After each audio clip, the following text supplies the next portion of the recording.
Bonjour, je m'appelle Laurent Berg, je suis coach familiale et formatrice. Bienvenue dans votre parenthèse pédagogique.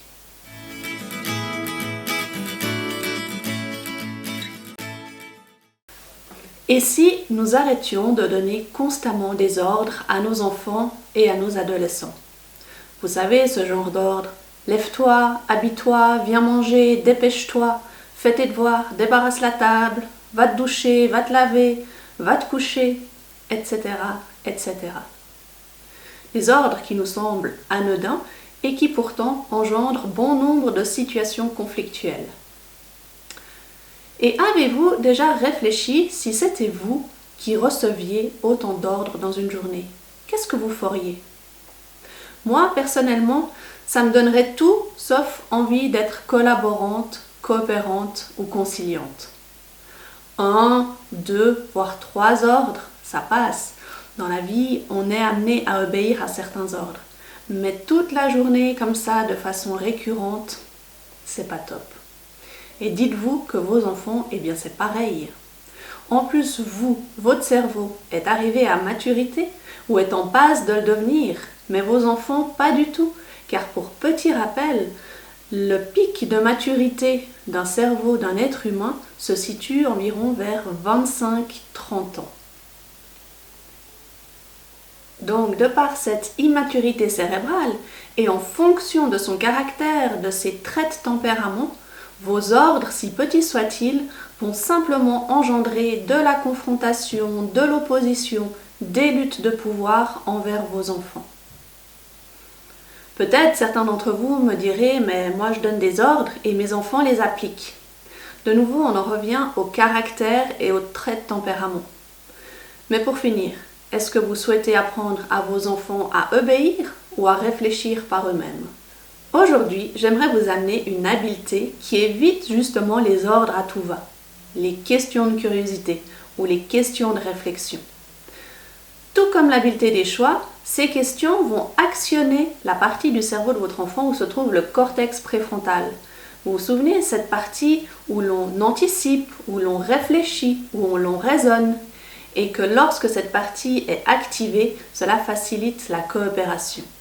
Il y a quelque temps de ça, j'étais dans une famille où une des règles importantes pour le papa et la maman était que lorsqu'on arrive à la maison, on se lave les mains.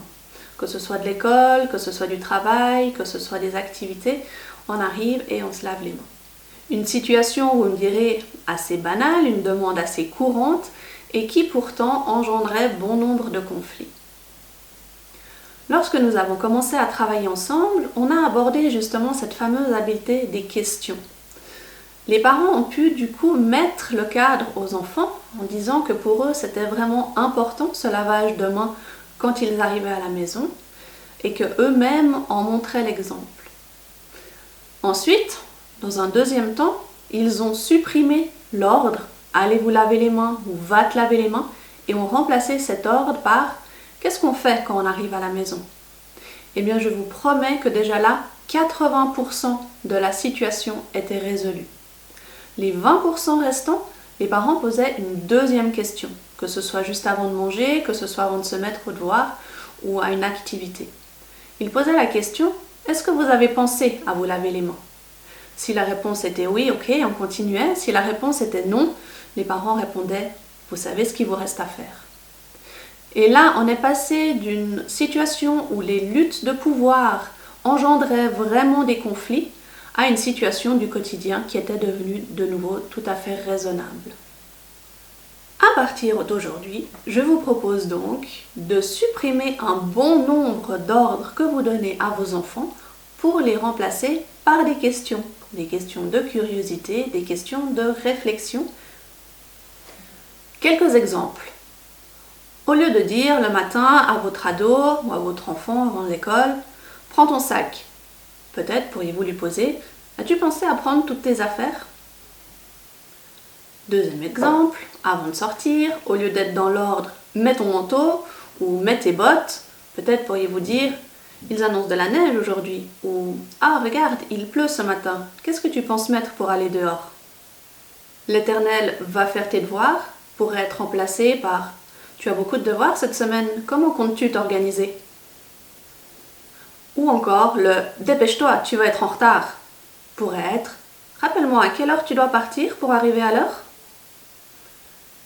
Dites-vous que vous allez être beaucoup plus constructif en passant par des questions qu'en passant par des ordres. Comme je l'ai dit, vraiment, les questions vont favoriser la réflexion, vont favoriser le raisonnement et vont vraiment favoriser cette auto-responsabilisation, cette autodiscipline. Ces questions peuvent faire office aussi de petits rappels qui valent bien mieux qu'un long discours. Prenons l'exemple du linge sale qui traîne souvent dans la chambre de nos enfants, de nos ados. Au lieu d'être dans le sermon ou dans l'ordre, ramasse tes habits, mets tes habits sales au linge sale, nous pourrions juste poser des questions. Où est-ce que doivent être les habits sales pour qu'ils soient lavés? Et juste avec cette question, vous laissez la responsabilité à vos enfants de le faire ou pas, mais au moins c'est clair. Ils veulent des habits propres, c'est dans le panier de linge sale. Si ça continue à traîner, ma foi, c'est eux qui n'auront pas d'habits propres pour le lendemain. Donc pour terminer, ces questions de réflexion, ces questions de curiosité, non seulement favorisent le dialogue, contrairement aux ordres qui sont uniquement dans un monologue, favorisent la coopération, favorisent la réflexion et incitent vos enfants à réfléchir, à penser par eux-mêmes. Et du coup, par conséquent, ça favorise et ça développe l'autoresponsabilité, l'autodiscipline. Nous arrivons au terme de cette habileté. Vous avez des questions, n'hésitez pas à nous contacter. N'hésitez pas également à partager autour de vous ces différentes habiletés. Et je vous dis à bientôt pour une nouvelle vidéo.